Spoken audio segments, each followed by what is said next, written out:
কোনো রকম ফায়ারিং নাই, ফুয়েল পাম্প চলছে অথচ স্টার্ট নিচ্ছে না গাড়িটা। ফুয়েল পাম্প অথচ ফায়ারিং নাই, এই লাগবে কিছু।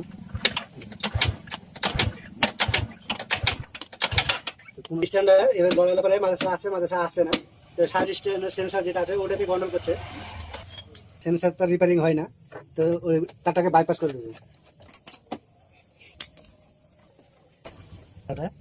সেন্সারটা খারাপ হয়ে গেছে, মাদ্রাসা আসছে না।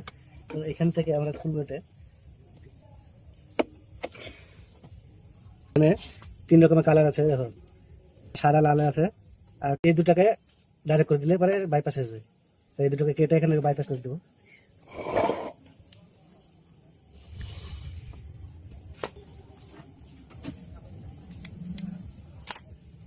তাহলে এই দুটোকে কেটে নিও, তাহলে এই দুটোকে যদি জয়েন দিয়ে দিই তাহলে বাইপাস হয়ে যাবে, তাহলে ফায়ারিংটা চলে আসার কথা যদি খারাপ থাকে। এটা মাঝে সাঝে যখন আসে তখন তাহলে এটা খারাপই আছে অবশ্যই।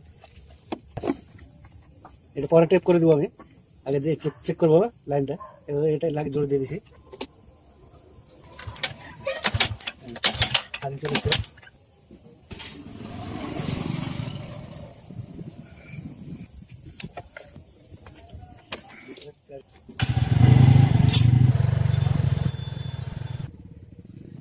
স্টার্ট হয়ে গেছে, তাহলে এখন এটা টেপ করে দেবো যার কোনো জায়গায় বডি মানে না হয়ে যায়।